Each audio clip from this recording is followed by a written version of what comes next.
All right. There we go. Believe we're recording. All right. All right. Well, thanks everyone for joining us for this month's NOP Commerce School meetup. And today we have Jason Resnick of NurtureKit. And I discovered Jason actually on a podcast, the Business of Authority podcast. And I right away knew he'd be a great speaker for this meetup and just has a lot to share. So yeah, you're going to want to, after this this presentation, you're going to want to check out more of what Jason has to offer. He just has a lot of experience in this field and just so much to share. So let's go ahead and I'll kind of go through a few slides here. Then I'm going to turn it right over to Jason. So I know for many of us, this is a good morning, a good afternoon, a good evening, and I understand this is just outside of your schedule. So it might be a good night. And then, I know there's a good handful of people I know that really look forward to the recording of this meetup. Now, the NOP Commerce team chose not to actually promote nor post this particular recording. So Jason and I are kind of working together on figuring out where we're going to post this meetup. So more will come on that. But in the end, you can expect that the meetup post for this meetup will have a link to this recording, possibly by the end of the week. I would say by the end of next week for sure sometime. But look forward to that recording to be out there. So today's agenda, I'm just going to cover a few things. There is no lightning talk for today. We're just going to jump right into Jason's talk on 3 automated email flows every e-commerce store needs. We will have a Q&A at the end. Feel free to add your questions, comments in the chat. I'll monitor that as well. If something timely comes up, I will, throw that out there. Or feel free to unmute and kind of share your video if you have really a burning question that you want to address to Jason on a current topic he's talking about. So this meetup is about not just developers, but store owners as well. So we try to have technical and non-technical presentations. We are the 3rd Tuesday of every month. We've been pretty consistent over the last year. So yes, please join us next month. And next month, more technical talk, Azure DevOps for .NET, the fall to the pit of success. Jeffrey Palermo has a lot of great content this year. We currently have the remaining months actually for the year open.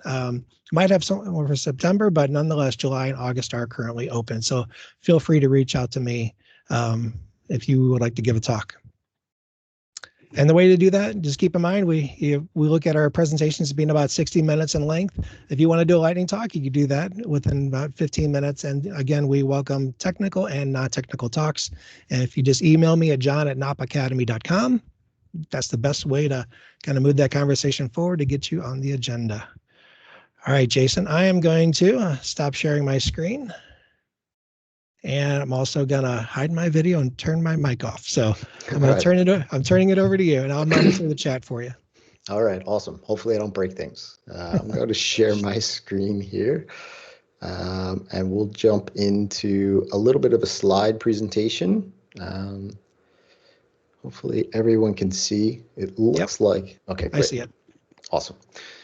Okay, so first things is anytime you build any sort of e-commerce or selling anything online, there are 3 campaigns that every single business needs. And that's what we're going to talk about today.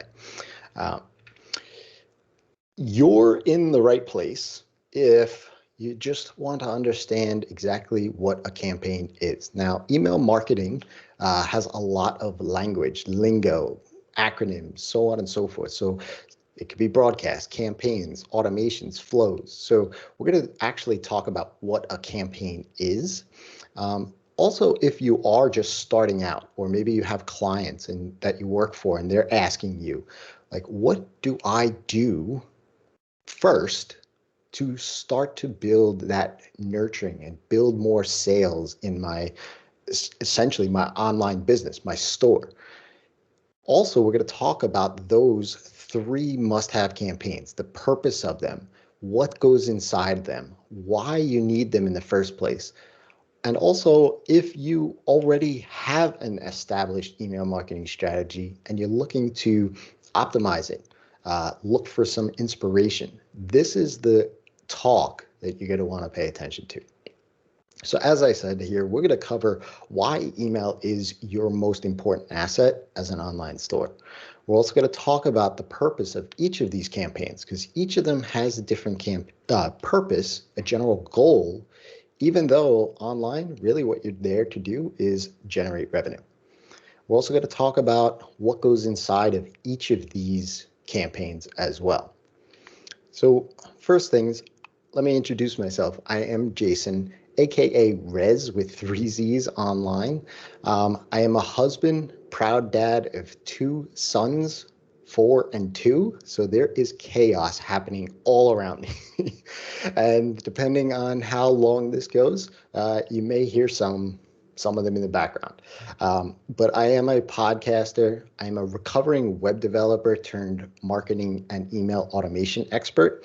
I am a proud New Yorker. So I'm going to talk fast, but I want to over deliver on the value that you get here today. So if there is any questions that come up, certainly throw them into the chat. I'm here to help in any way that I possibly can. So whether it pertains to what we're talking about here today or just general email and marketing strategies, I'll hope to answer those questions. Now, ideally, what I do for the past parts of 20 years and full-time for 10 is help creators and online businesses build a business designed around the life that they want to live, right? And for a lot of e-commerce stores, online businesses, that's really what they want in the first place. But I help them through automation, scaling, and engaging their lists without losing their minds and taking all the time away from their family. Now, ultimately, here you want to know what the results are, right? And so here are a couple of my clients. But really what I've learned over the years is when you treat your email list like the human beings that they are, amazing transformations happen for them and for you. Now, this is a quote from one of my clients, Ian, where he had his front end dialed in. And by front end, I mean he ran Facebook ads to products that drove revenue into the business, and they converted around 4%. Now, when he engaged me, he said, I don't do anything with the email. Like we sell and that's it. And then they kind of sit there. Well, we re-engaged them into a nurture sequence for the next 30 days. And he got repeat sales as well as sales that didn't happen on the front end off the back with 15% conversion rates within that 30 days. So Adrian, very similar. She runs a membership site. She came to me and she said, hey, we are an open close model. I want to increase the conversion rate through the waitlist period. And we went from 10% to 20%. So we did this all through Nurture and really just honing in on building the trust and the relationships that you have with your email subscribers. So if you're ready, let's dive into the first thing. First of all, what is a campaign? Now, a campaign is a sequence of emails to reach multiple subscribers. Now, what does that mean? Well, that contains, it could be your lead magnet form that goes into an automation that has a bunch of rules in it, that has a bunch of emails, and so on and so forth, right? So the whole campaign is essentially a flow. I use those terms interchangeably. It's a marketing effort that is designed to generate revenue. Now, the campaign itself might not be the ultimate goal, but it might lead to the next campaign, which is that sell. It does have a specific goal, and we'll dive into that a little bit more, but ultimately it's on autopilot. So once you design it and you put it in place, it happens. It just goes on repeat as people enter these campaigns. And it's your job to then monitor it and optimize it for whatever the goal is that you set. Now, the benefits of a campaign are ultimately to build trust and relationships with your email subscribers. Now, that sounds like a lot of work, but as an online business, you're providing solutions to problems. It could be a product, it could be a service, it could be a subscription, whatever it is. Somebody's coming to you for a better life. And that's what you want to engage with. This also allows you to segment your list, right? It could be if you're selling TVs, somebody that has a studio apartment is in a much different place than somebody who has a 6-bedroom house, right? They might only have space that is, for a 32-inch TV, whereas the big house might have a whole media room, right? So you could start to segment people and then promote the product that best fits that segment. You're going to stand out from the crowd as well, because still in 2021, many brands and many companies online are terrible at this, building those relationships via email. Ultimately, though, what you want to do is you want to maximize revenue and minimize churn. Now, churn is a term that we often use for SaaS and subscription, membership, those kind of products. But a lot of companies come to me that sell one-off products, but then want to then develop a subscription model, like a box subscription. Things like coffee, things like candy and desserts and so on and so forth, right? So these campaigns help maximize the revenue through upsells and so on and so forth for repeat buys, but also minimize churn to keep front of mind and keep providing that value. And it's on autopilot. As I said before, a campaign is something that you want to set in and then watch it and analyze the data as it goes through. Now, I always say email is your strongest asset for your business. And it's not social media following, it's not your ads account, it's email, because that is actually yours and you have control over that. Now, Campaign Monitor ran a study that was in 2019 that said every dollar spent on email marketing, $44 are made in return. Now that's pretty powerful. I mean, if you think about your ad costs versus what products you want to sell, it's an easy math problem, right?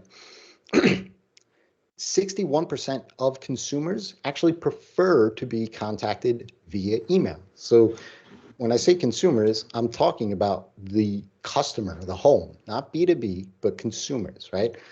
Those people much rather have a brand reach out to them via email than via text or social media or some other form.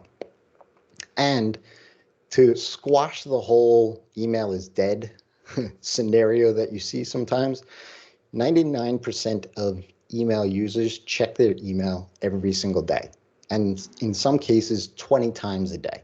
Now, I don't know about you, but every time I sign up to something online, I need an email address. So when you hear marketers or someone telling you that email is dead, look at what's behind that. It's usually text messaging or social media or something else that they're promoting. But to get onto that platform, you still need an email address. So email is far from dead. And all of my clients, including myself, when we send emails, we make money. Now, I love this pie chart because this was actually a survey that Optimonster ran in 2019, where they took a poll of basically users that said, what is the first thing that you check every day? It wasn't social media, it wasn't the news. Almost 60%, the first check is email, right?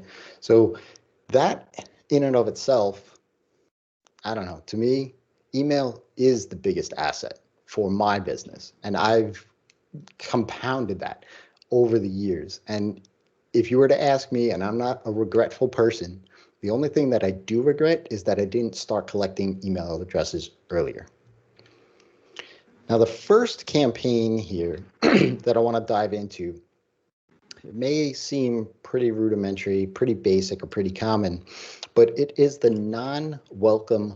non-customer welcome sequence, right? This is the campaign that you want to trigger off that to anyone that opts into your list, your lead magnet, your discount, whatever it is that you put forward for them to come into.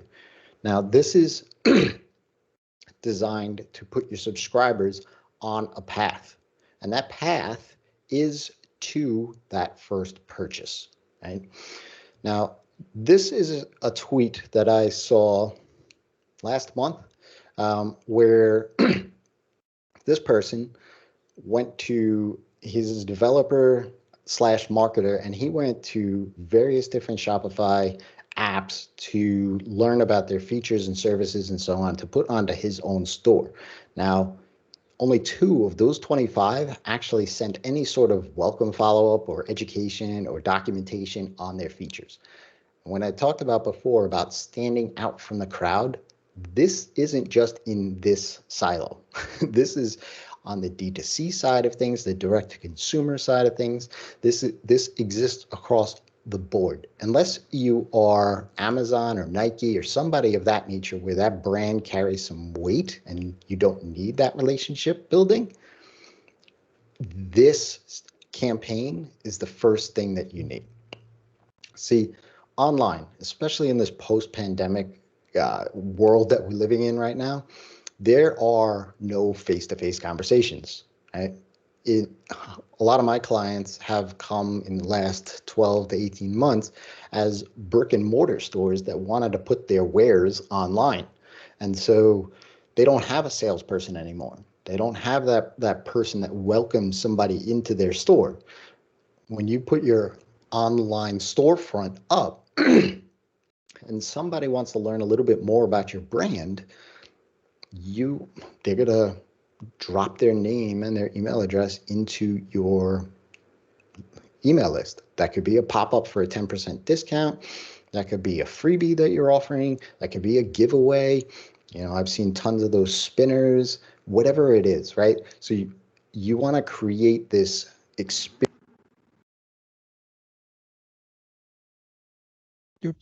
Someone muted you, Jason.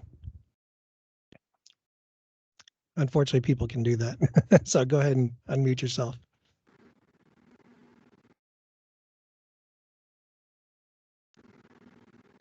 Mute. Okay. There you go. I hear you again. Sorry about that. All right, no worries. All right, so I'm not sure where I was. I caught it pretty early, so Okay. if you probably just back up a half step, I think you'll be okay. Okay, cool. So you don't have that face-to-face conversation. And so you want to create that experience where somebody can come in and act as that handshake, act as that person to tell a little bit about who you are, what you stand for, why whatever the product is that you're selling actually matters. And ultimately, these are your highest open and clicked on emails. So you want to capitalize on that. You want to make the most of that opportunity because their attention and their eyeballs are ready and their ears are open. Now, I talked a lot about building the relationship, why it matters, things of that nature. Ultimately, your subscribers, they don't need another friend. What they actually want is a solution. And by that, what I mean is yes, they want to understand a little bit about your mission, and they want to understand why your products are better than anyone else's.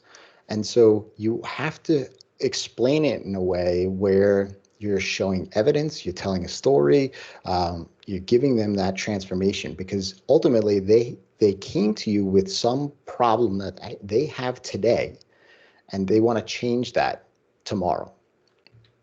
So that's where the purpose comes in. You want to define that goal. Now, this non-customer welcome campaign is, yes, it's about you, but it's actually more about them, right? So as you start to describe each of the emails, you want to actually let them know how it affects them. You want to take it from the I-focused conversation and make it more you-focused. Right? So this is a sample of one of those campaigns. Now you could see the open rates, the click rates, they are extremely high, right? And it's not that I sent it to 10 people, right? It's 600 or so people when I took the snapshot. These open rates are that 71% on that email is not the first email that they got either. This is probably the third email that they've received from this because they had a lead magnet or some other emails that went out before, double opt-in and so on and so forth. But what this campaign does is tells that story of the transformation, right? And I want to also point out, it's okay to sell during this campaign, right? In fact, on email 3 of this campaign, we actually call it out. We say, hey, these are our top sellers. This is why you need this. And so it's okay to soft sell, hard sell in these emails and let them know that you're here to help them in any possible way that you can. Now, some of the best practices on this specific campaign are you want to write it conversationally, right? So if somebody opts in and gets a discount from you, from your online store, or enters a giveaway or something of that nature, bring them into the fold as if they walked into a brick and mortar store, right? You're not just going to hold up a sign, like a billboard sandwich sign, whatever you want to call those things, with products and prices on it, right? You're going to welcome them in. Hey, how's it going today? Can I help you with anything? Did you know that this is what we stand for, right? Write it in a conversational type of way that welcomes somebody in. Because look, I go to the local bagel shop every Sunday morning and I get some bagels for the family and 3 black and white cookies. And so if there's any evidence of me being a New Yorker, it's at least that, right? But the I know the guys behind the counter, right? They know my kids, like, and so that just even relationship there, and we've never hung out and went to dinner with them, but they recognize who I am as they come in. And so you want to start to create that feeling, that trust factor in these conversations. Plan it out, right? So each of those emails that I outlined before, those 4 emails, that's telling the story of a transformation of a customer, right? And so what they got out of it, where they were at. And so you don't want to overwhelm them with one large email. So you break it up into smaller bites and digestible pieces of content. You also want to share where they can connect with you, find out more information, right? If you have an Instagram account or a Facebook page or something of that nature to help promote your sales, your products, and so on and so forth, let them know about that. They may already know about it, but you can reinforce that. You also want to show your authority and expertise. Usually you can do this through just social proof and customer testimonials. But also if you are, have a certain mission, right? So you have a lot of those B corporations now where they have a backstory. Let them know what that backstory is, because while it's not necessarily authority, it starts to connect that person with what your brand is about. And certainly use it to gather feedback and that segmentation data, as I mentioned, right? So you can ask for replies in those emails, right? Some of the emails that you are sending out initially, ask the question, what is it that I can help you with today? Right? That's why salespeople, when you walk into a store, ask that, because they want to know so that they can help you, right? Don't let them try to fish around your site or anything of that nature. Maybe they just have a question, right? Maybe they say, whatever, how can I find this on your website? Give them the direct link. All of those little engagements go a long way in building that trust. And as I mentioned before, if you do have a core mission, share, your philosophy, share why you're different, right? There's a lot of online stores and a lot of opportunity out there for somebody to just pull up Google and put in a product name and see the list of sites, right? Share why you stand out from that crowd. And you want to keep it to 4 to 6 emails, right? And the reason why I say 4 to 6 is so that you can tell that story without overwhelming them, right? So I like 4. I've seen them as much as 6, but keep it concise, short, You know, those emails that I try to keep to is 2 to 3 minute read times. So before I get on to the second campaign here, I'm just going to take a sip of water. If there's any questions, certainly put them in the chat.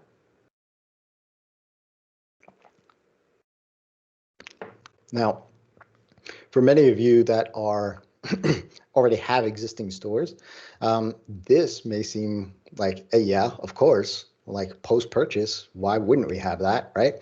But I want to talk a little bit more deeply on the post-purchase and how you can sell more and how you can engage more. Because plenty of brands out there do not do it well.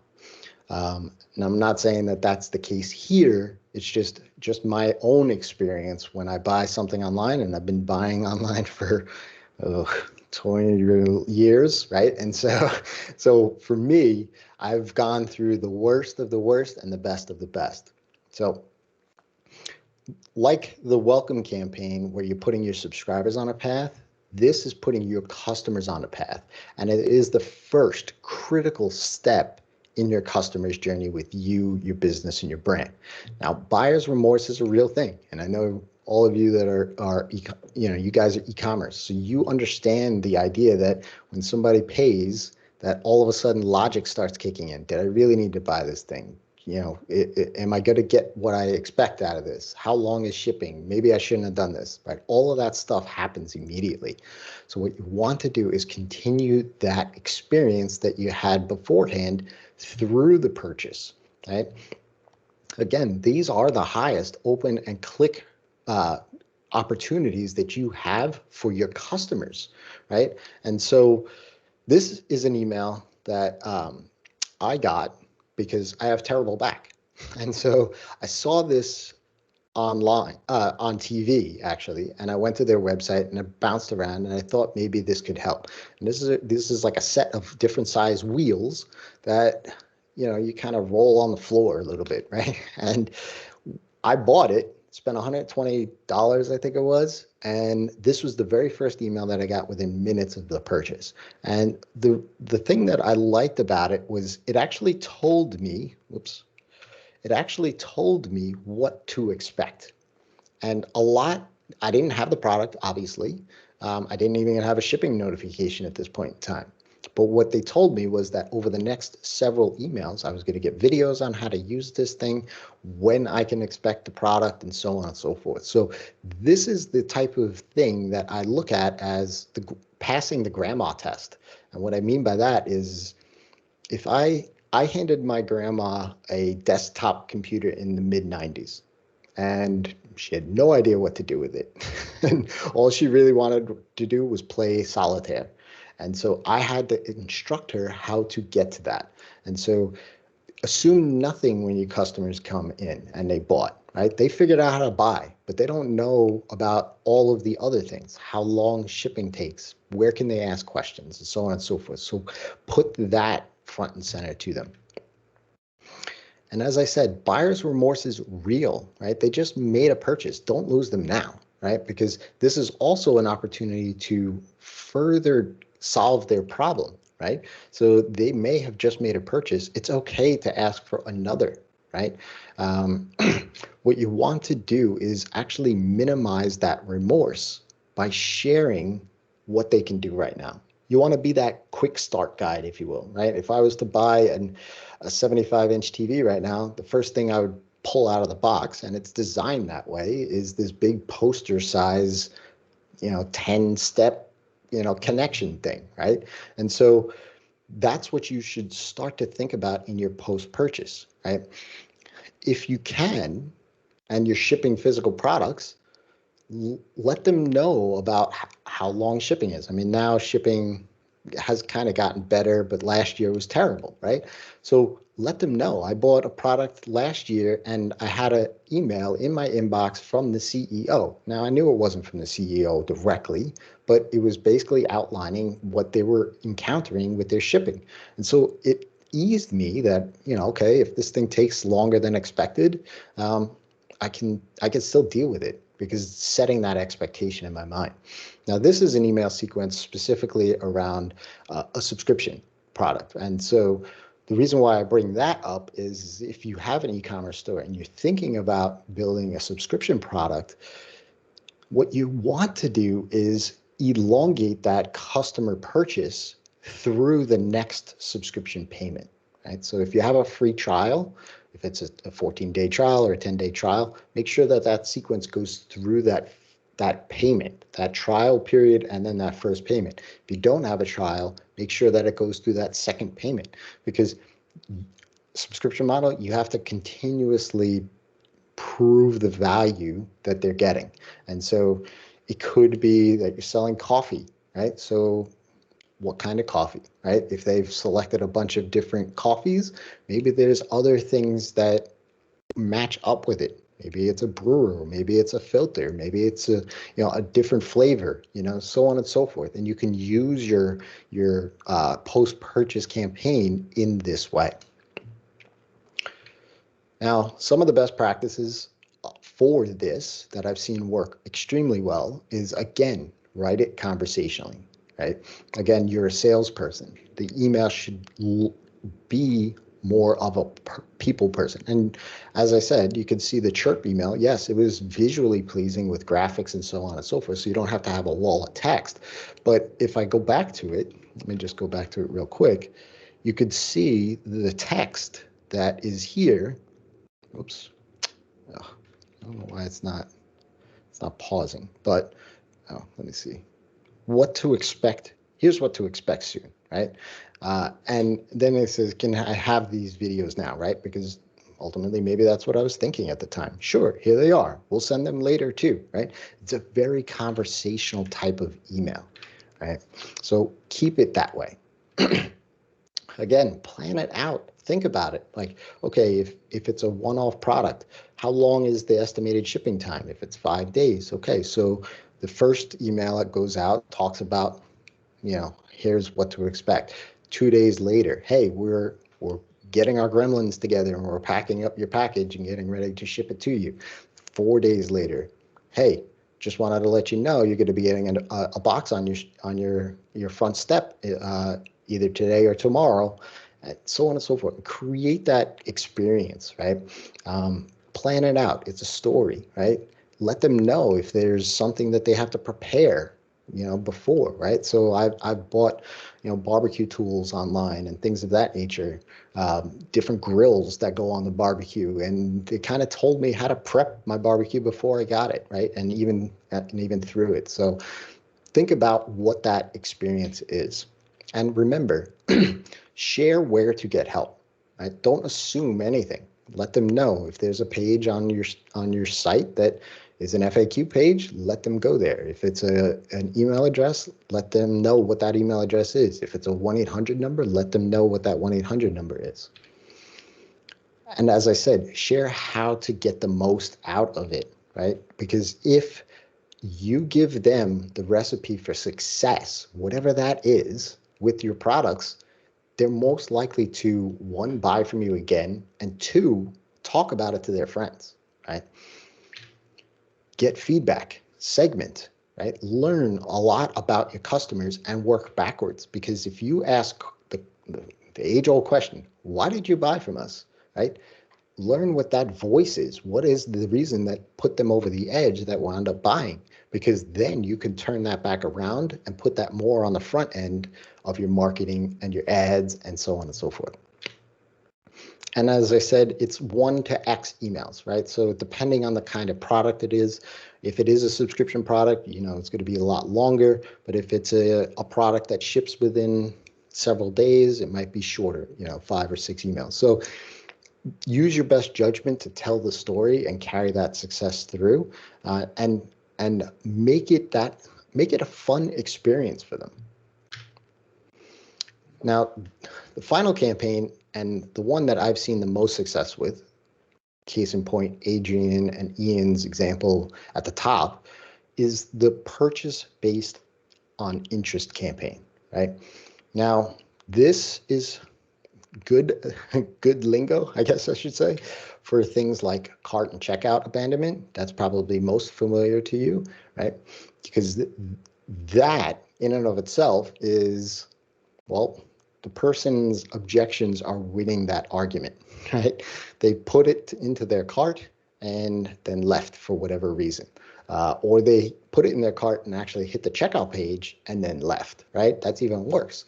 So something stopped them and you don't want to let them go. So if you don't have this campaign in your store today, it's something that you need to put in right away.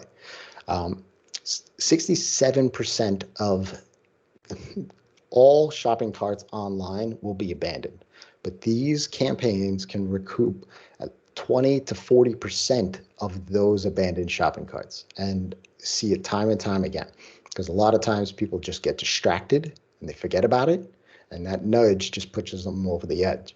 But it also gives you that opportunity to answer questions that most likely they just didn't read on the page, right? Questions about features and things of that nature. You could just reply and then give them that link. Now, another interest-based campaign would be something where you're sending out regular emails, let's just say weekly emails with product links in there, and somebody clicks on that product link and goes to the product page. Now, you could automate a timer based off of that click and say within 30 days, if somebody clicks on this same product 3 times, let's pull them out and put them into an email campaign specifically for that product. Now, if you have a lot of products online, yes, don't think that you need to fill that in for every product, but take your best selling products and do it that way, right? And then move from there. You want to ask deeper questions, like what is it about this that you have a question on?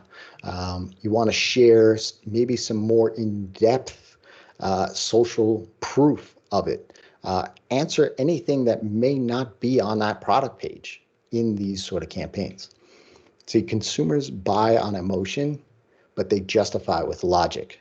And what that really means is that the emotional triggers brought them to that sales page, but logic stepped in before completing that purchase for whatever reason. So that's the purpose of these, is to be that salesperson. If I was in a store and I was looking at a TV for 20 minutes, best be sure that there's going to be somebody to walk up to me and offer some help, right? You don't have that online. This email is that, right? So be that salesperson. Give them a deeper conversation into this and let them know that you're here. You're here to help. Want to answer those objections, but most of all, make it easy for them to buy, right? Meaning give them the direct link to the product, give them the direct link to the checkout page with that in their cart already, whatever it is that you can do. And you could see just from the stats on this interest-based sequence, which is a $50 product, the open rates are very high, the click rates are very high, and it converts at 45%. Now, best practices on this, again, as you see time and time again, keep it conversational.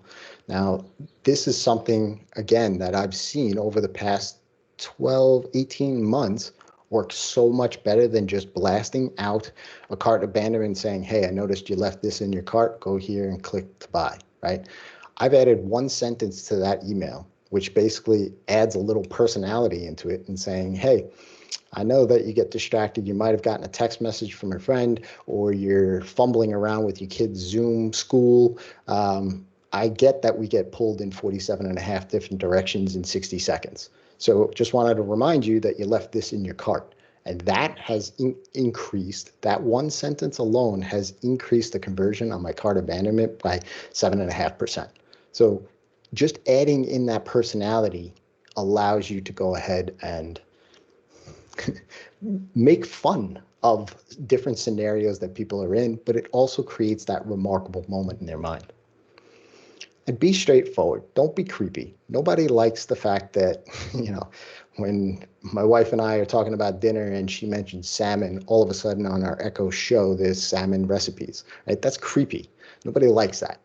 I literally call it out on those campaigns, especially those interest campaigns that says, hey, I noticed because my system tells me that you've clicked on this at least 3 times. I'd love to talk a little bit more about this and learn a little bit about the questions you have on it, right?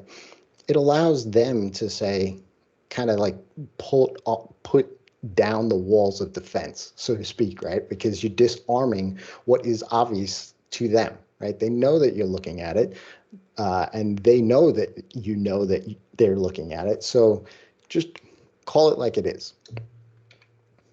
Keep it a singular call to action. The worst thing you could do is say, hey, here's the product that you look at, here's 4 more, right? Just keep it to the one. It always works better. And as always, show that proof. Show customers that have already purchased it and what they're getting out of it. And share some of those objections from existing customers that bought, right? So whatever the objection is that they have, they can see themselves in other people. And it's 2 to 6 emails, right? Cart abandonment, you don't really need it more than 2, maybe 3. You're pushing it. Like Amazon sends you a whole bunch, and I know why they do that, but for most of us that are small businesses, medium-sized businesses, you don't need to overwhelm your customers and even your subscribers on their cart. 2 emails is good enough. 6 emails for those other interest-based campaigns where you're starting to pull them out because they've clicked on several links. Now, I'm open to any sort of questions, and we covered a lot. And so we covered why your email is your most important asset. We also covered the 3 campaigns, the 3 must-have campaigns of your non-customer welcome campaign, your post-purchase campaign, and the interest-based campaigns, and why they're so important and critical to the business, the growth of your business, the scalability of your business, and what goes inside of each of them. And if I'm here right now to answer any of your questions, and if you go to that URL, you can get the slides, and you're going to get on my newsletter, which every weekday I send out any email marketing campaign tips and tricks. I give walkthroughs, so on and so forth, and different platforms, ConvertKit, Drip, so on. And I'm there to help in any way. The emails are bite-sized, they're less than 2 minutes. It's a quick read, it's usually a link, maybe just a story, so on and so forth. So you can go ahead and get those slides if you have any sort of interest. So with that said, I'm here to answer any questions that you have. I'm going to disable my screen here. So we currently have one question in the chat, and then I was going to kind of ask a few things as well from a non-commerce developer perspective that might even help our audience even come up with a few more questions on how maybe a developer kind of perceives this, and really understands the value you bring actually. So in the chat, we have, let's see, where's it at? What are what is the optimal timeframes after an abandoned cart in those campaigns? He was referring to, I believe, at a certain part of your presentation, but feel free to address that question. Yeah, I mean, optimal time. So let's just say it's a one-off product that somebody lands on, puts it into their cart. For cart abandonment, I say anywhere, that first email should be sent anywhere between 2 and 4 hours. And then the next email, say 24 hours later. And that's enough. If it's a checkout abandonment, that's different because they're deeper in, right? So that is more likely a distraction happened where they just, a phone call happened, someone grabbed them, so on and so forth. I usually suggest to put that about 40 minutes to an hour after they've abandoned it. And then the follow-up, and I've done 3 emails, so I'll do 12 hours and then 24 hours. So those are sort of the cadence that I've played with, because that's always one of those tests, and you kind of have to do the tests with your own store to make sure that it's not overwhelming somebody. But that's best rule of thumbs for that. The deeper they are in, because cart and checkout abandonment are different, you kind of have to put yourself in that scenario, because a lot of people put stuff in. My wife does it all the time. She puts stuff in the Amazon cart, and then I'll go in and buy, and I'll see something in the cart, and she's like, "Yeah, I'm just saving it for later." And so just when we get one shipment. So hopefully that answers that question. Sounds good.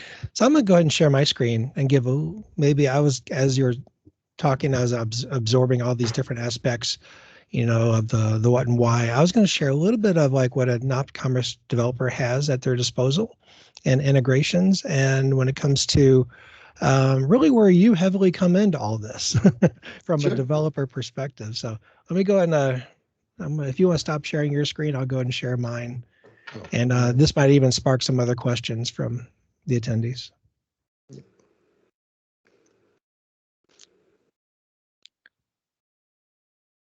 Okay, I am sharing my screen. Do you see it? Yep.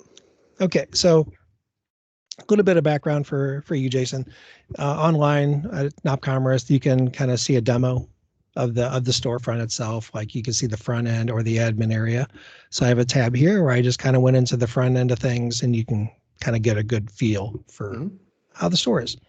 I went ahead and went to the administrator. And from a developer perspective, what's at my disposal when it comes to the how of when it comes to email campaigns. I want to give you a little bit of a background, even myself, because I honestly haven't really dug into email campaigns as probably as many of the other attendees have. So if I was going to start a new email campaign within NopCommerce, you can see that it's pretty raw when it comes to what you have to offer outside of, the core aspects of the email itself and things that you have for placeholders and setting, when you're going to send it. It's not real obvious of what kind of triggers you have here. Technically as a developer, we might have to program some of these things, and that's not an issue, of course, for a developer. We're glad to program stuff. So I really kind of want to share out of the box what I see when it comes to email campaigns for NopCommerce.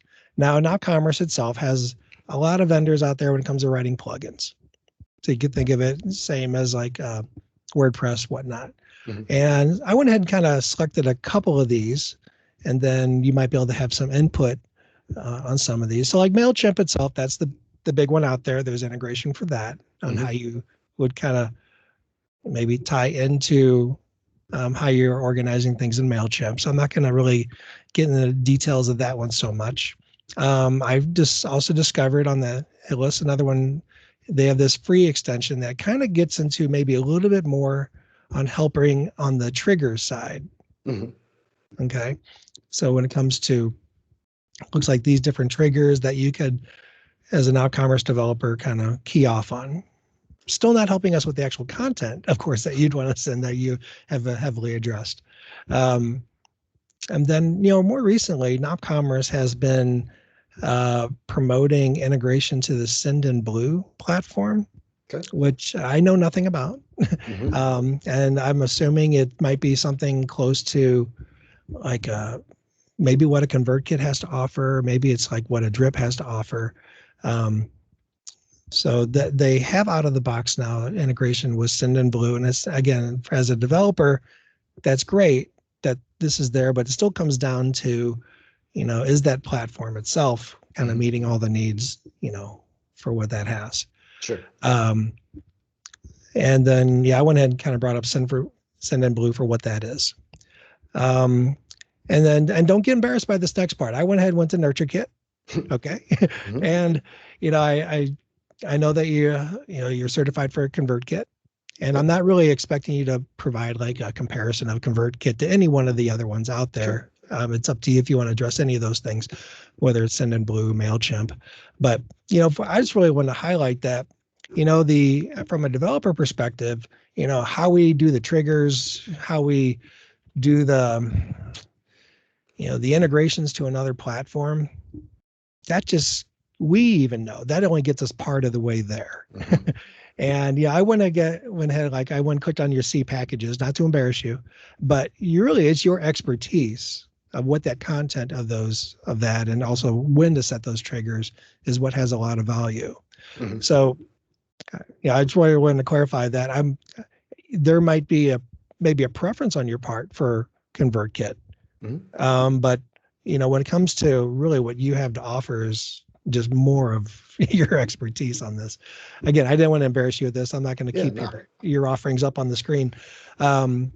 So am I kind of looking at this correctly from a non-commerce developer perspective to where I see I have certain things out of the box that feel limiting.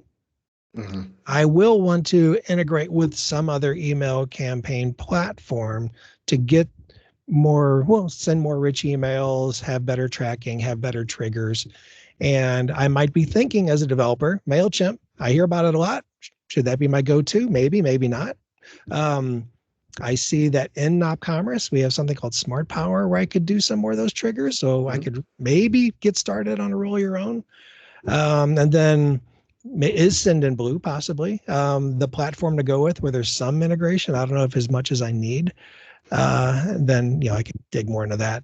And then I kind of hear from you. You have you have a great background in this area, and I've heard of Drip. Mhm. I've heard of ConvertKit. Um, so how would here I looking at maybe how do you evaluate platforms? What made Sure. you kind of look at ConvertKit versus some of these others? Yeah. So when I get asked this question all the time, and what I normally say is okay, what is it that you're looking to accomplish, right? And so if you're an e-commerce store, and let's just say you wanted to integrate, and yes, I favor ConvertKit and Drip, but look, I realize that there are plenty of other options. ActiveCampaign, Klaviyo, there's tons and tons of different options out there.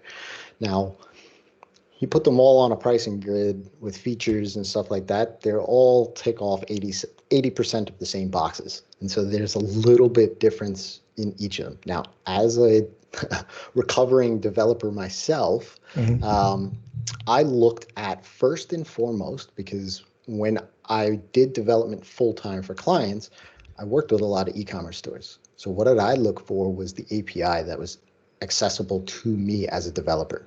And at that point in time, and this is going back now seven-ish, 8 years, probably about 8 years, it was Drip and Infusionsoft at that time. Because what I really looked for was, look, I don't want to manage email. I don't want my site to handle that kind of thing. Yes, I can offload that to SendGrid or AWS and all the rest of it, but I don't want to.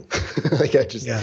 like there are services out there that handle this stuff, and that's what they're great at, right? They're great at delivering the emails and getting it out the door. So I looked towards an API that was accessible to me that I could code to.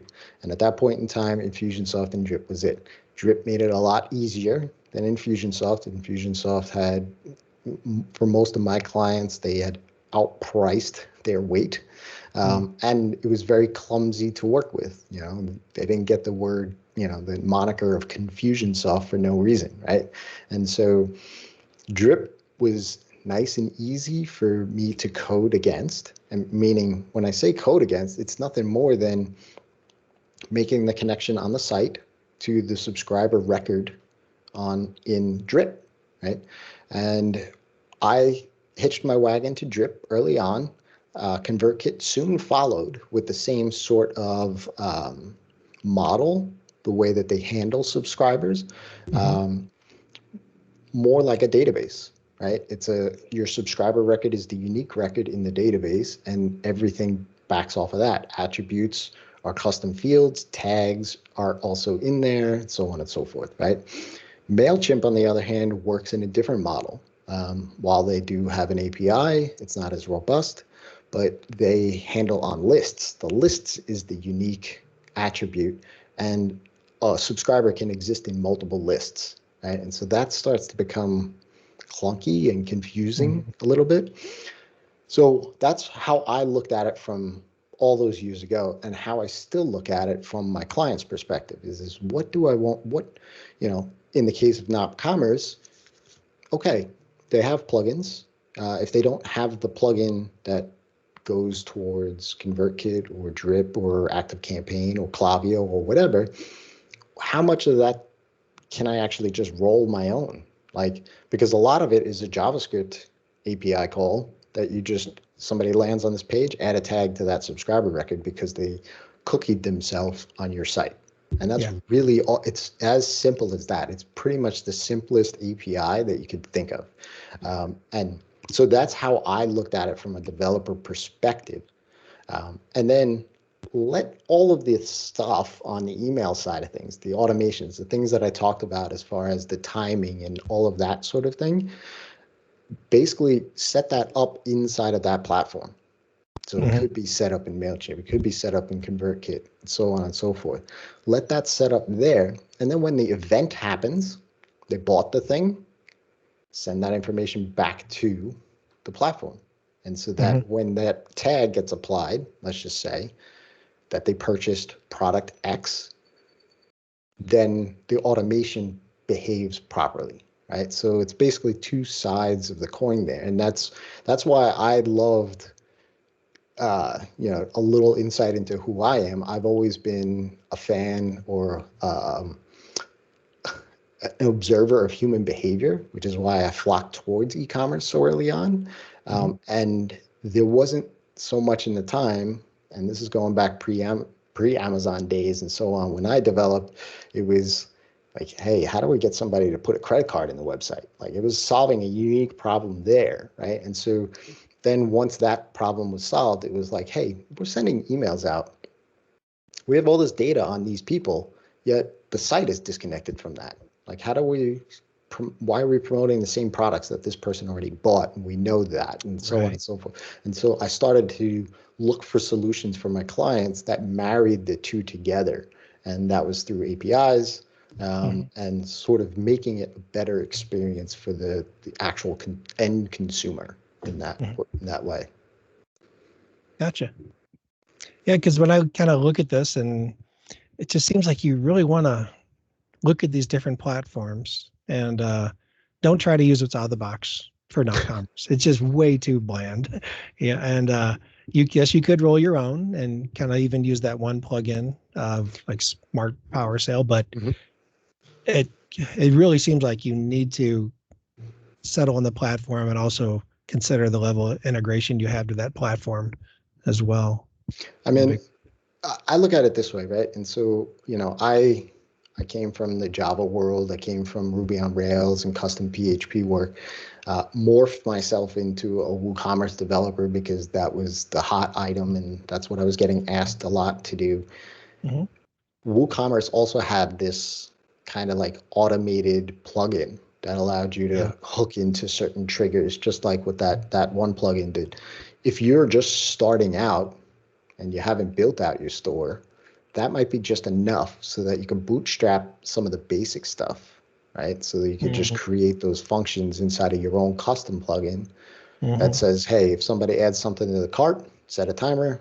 If they don't get it, send off this email, right? At a basic level. But quickly, you're going to start to see the fruits of that labor.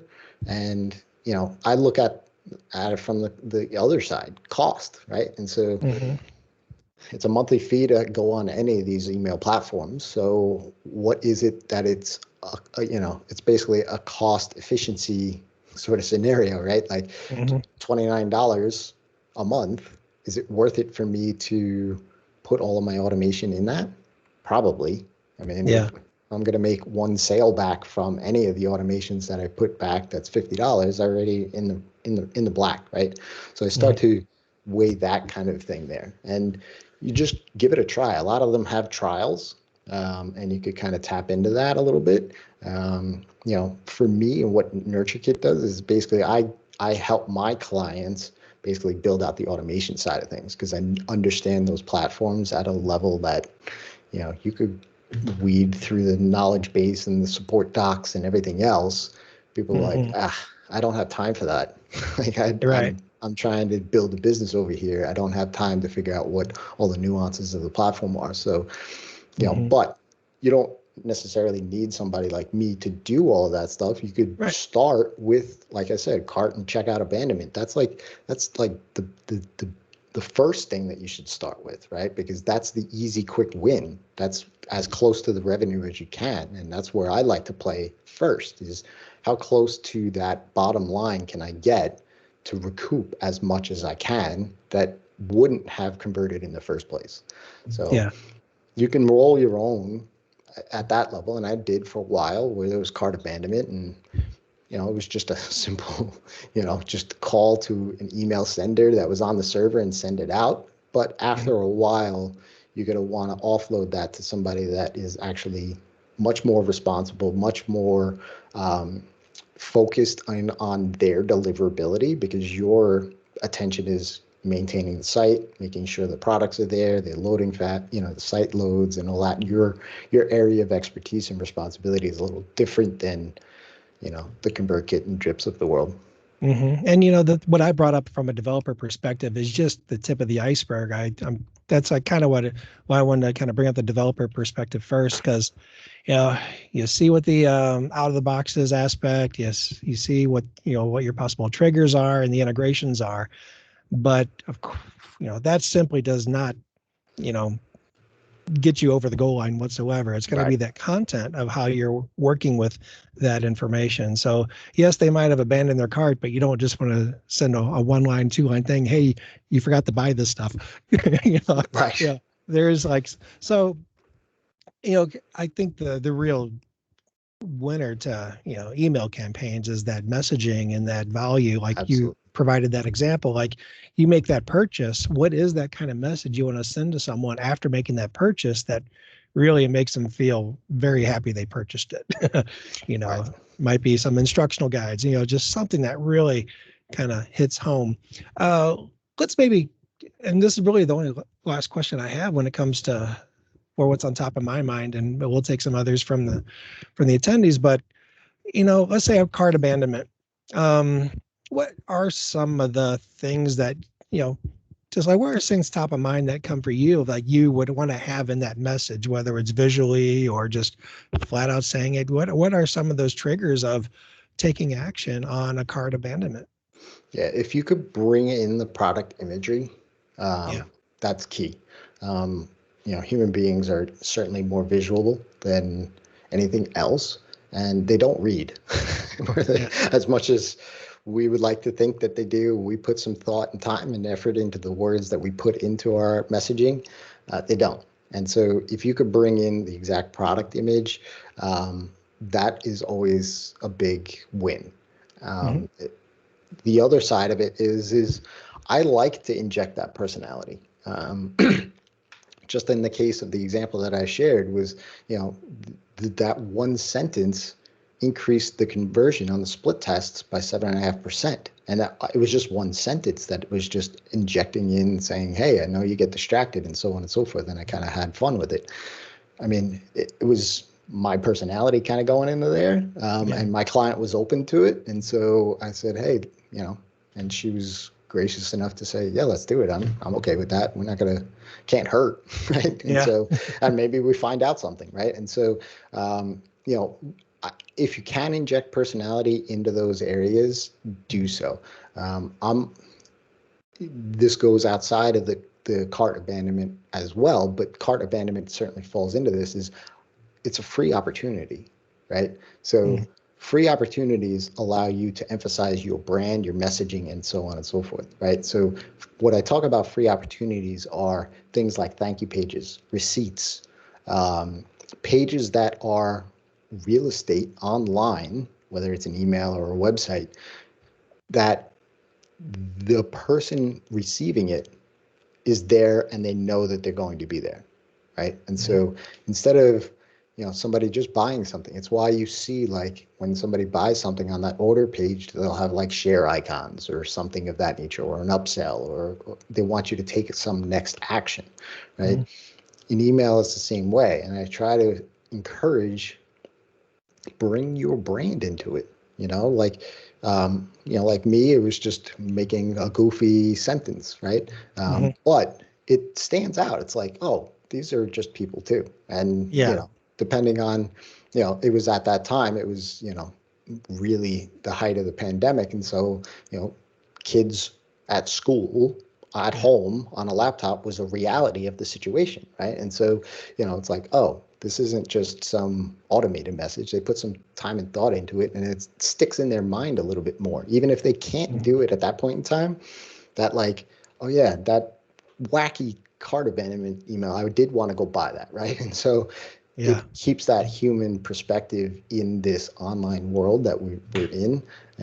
So that's the second part, is the inject the personality. And third, make it super simple for them to buy, as close to the buy as purchase as possible. So if you can add the product into the cart and direct them to the checkout page, do that. And then work backwards. The last thing you want to do is have them go through a bunch of hoops or clicks to the actual final purchase. I mean, Amazon has tons of white papers if you want to go read on their one-click buy and why that is so effective. But the easier that you can make it for them, the more conversions and more sales you're going to make. Yeah. Actually, one more question did come to mind, and then we'll wrap this up. So, when I do get these kind of emails, and you even showed an example that had, it looked really well done, for what that you received. Sometimes I've noticed, like, for example, I use the Outlook desktop version to where if I want to see images, I got to right click and say enable images. So do you think too much imagery, or just, like you did address, kind of keeping it short, but is there certain aspects of images to where, that you can kind of identify, maybe provide guidance, like don't have a header, but you can have some images within, because, having some like header at the top might really distract from the rest of the email message. At least that's from a consumer standpoint. Those are some of the things I think probably should be handled better. Right. But yeah, I mean, what are some of your what's some of your input on just how to really integrate something might look real pretty, but it's more of a distraction than useful. Yeah. Look, that certainly falls in the realm of deliverability as well. If you're heavily on the HTML side of things, and you're a small business and you don't have the domain reputation technically through the Googles, the Yahoos, and the Outlooks of the world, they may say, hey, this is an HTML email. I'm going to put this in promotions, junk, whatever, right? Like this is something there, right? So you want to test the designs, the templates that you do, right? There is, again, those internet servers out there aren't going to give you the recipe for deliverability, never going to. So you have to test, right? But there is that ratio of image to text that they're going to look for. And if it's just a block image that you're just sending out, that's never going to get delivered to where you want it to. So if you can mix in images versus, text and things of that nature, it's always best, right? You can templatize it. You can bring in your product images. You can bring in your brand imagery and things of that nature. Depending on the email, like I showed that one with Chirp, that was a customer onboarding, right? So yes, I knew it was Chirp and so on and so forth. I had gotten the receipt from them, and that was pretty much plain text. I think I forget what platform they used, but it was pretty much just plain text. And then that one came shortly after. It was within a minute or two. So they may have timed it that way, where their domain, they knew that the receipt would land in the inbox, and then their promotional, if you want to call it that, email would also land, because that was expected, right? So you certainly want to test, and there's definitely tools out there. There's free ones out there. There's spammailer.com is one of them. There's tons of them. You could what you basically do is send an email. They will give you a unique email address, and you send your email to them, and they'll give you a spam score on it. And it's just a surface level, like, rating kind of thing, and they'll tell you what you can improve on, what's good, what's bad, what's otherwise. But I said certainly test. If you're brand new and your domain is new, your store is new, and so on and so forth, keep it more text than imagery. But over time, you can add in your brand design your colors, fonts, and so on and so forth. Because, like I said, we are visual, but we also do have to play the technical game too. So you kind of have to toe that line, so to speak, to try to. If we're sending emails that aren't get delivered, then there's no point, right? The goal of an email is ultimately to get delivered. Yeah. Yeah, as I say, when it comes to, spam scoring and, testing and those strategies there, great reason to reach out to you. Yeah. I mean, that's the part that's why as a developer, I didn't want to host my own email. I didn't want to be an email server, right? Because it's a technical ball game that I don't have time for. I don't want to have time for. So that's why I would look to other platform to handle that for me. Great. All right. Well, I think we can wrap it up here because there's no other questions. And definitely thank you for your time. And we'll put the link to this recording in the meetup post itself, which will take you to somewhere on YouTube. We'll figure that out. Yes, absolutely. Thank you for having me. And this was fun. Any questions, certainly reach out and let me know. All right. Thanks, Jason. All right. Take care. All right. Bye. Bye.